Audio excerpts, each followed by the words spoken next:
क्या परमाणु शक्ति संपन्न राष्ट्र होने के बाद क्या भारत को इन यूरेनियम का इस्तेमाल एटॉमिक वेपन्स बनाने में करना चाहिए या नहीं करना चाहिए?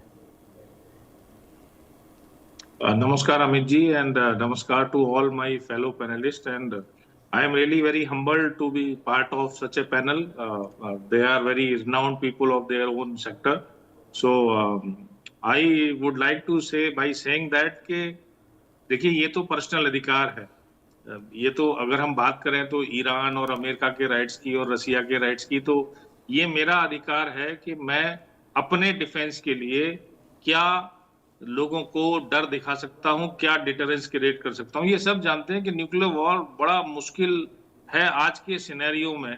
अगर वो होता है तो वो उसके जो कॉन्सिक्वेंसेज होंगे वो बहुत लॉन्ग लास्टिंग होंगे। It is not like Nagasaki या हिरोशिमा, बट लेकिन एक डिटरेंस जरूर क्रिएट करता है डेफिनेटली। पर कितना, क्योंकि ये भी एक बहुत आसान तरीका नहीं है, बहुत महंगा तरीका है। Country like Bharat which is growing, हमको कितना करना चाहिए वो एक अहम सवाल है। लेकिन मैं ये जरूर मान के चलता हूं कि यस, हमारे जो बॉर्डर्स हैं या हमारी जो मैरीटाइम सिक्योरिटी है, मेरे ख्याल से वर्ल्ड में बहुत सारे ऐसे कम देश हैं जिनके चारों तरफ इतनी हॉस्टिलिटीज हैं।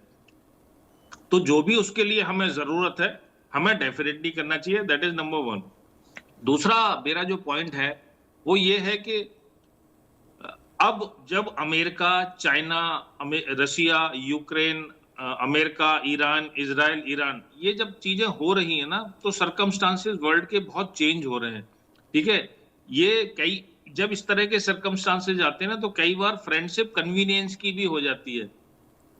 एक होती है दोस्ती, जिसको हम आज तक बोलते हैं, सब बोलते हैं, भोरा साहब एग्री करेंगे, इंडिया रसिया, जब भी जरूरत पड़ी तो हमें वो रसिया हमें हमारे साथ खड़ा पाया और हम भी उसके साथ खड़े रहे।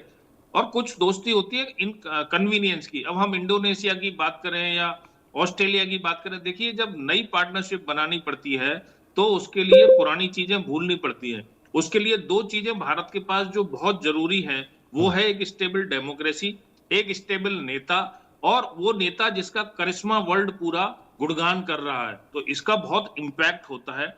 तो आज हम जो भी ऑस्ट्रेलिया के पास हो गए हैं, दूसरा इंपैक्ट क्या है, हम सेफ इंडो पैसिफिक चाहते हैं। ये जो विजिट है इंडोनेशिया और अपना न्यूजीलैंड और ऑस्ट्रेलिया, मैडम ने बिल्कुल सही कहा कि इंडोनेशिया में वर्ल्ड की लार्जेस्ट मुस्लिम पॉपुलेशन है। इंडिया के खिलाफ किस किस तरह का प्रोपेगेंडा चाइना, पाकिस्तान और कुछ और मुस्लिम देश करते हैं कि यहाँ मुस्लिम्स के साथ क्या होता है। वर्ल्ड के जिसमें सबसे ज्यादा जनसंख्या है उस इंडोनेशिया ने हमको इनवाइट किया, अपना सबसे बड़ा ऑनर उनको दिया, हमने उनको ब्रह्मोस और अस्त्रा दे दिया। क्यों इंपॉर्टेंट है ये सर? हम आज से पहले ना सिर्फ ये बात करते थे स्ट्रिंग ऑफ पल्स की कि चाइना इज इनसर्कलिंग अस। चाइना ने अपना मोटिवेशन बरकरार रखा इंडिया को इनसर्कल करने के लिए, क्योंकि इंडो पैसिफिक और इंडियन ओशियन में उसको अपना संपूर्णता रखनी थी और अपना इफेक्ट दिखाना था। हम देर आए दुरुस्त आए। वियतनाम, फिलीपींस के बाद हमने इंडोनेशिया को हम ब्रह्मोस देंगे। अब देखिए ऑस्ट्रेलिया के साथ, ऑस्ट्रेलिया भी इस समय की सिचुएशन से क्यों उबरना चाहता है, क्योंकि इंडिया ऑस्ट्रेलिया दोनों क्वाड के मेंबर है। हम सब जानते हैं क्वाड कितना इफेक्टिव है, नहीं है, इस पर नहीं जाते।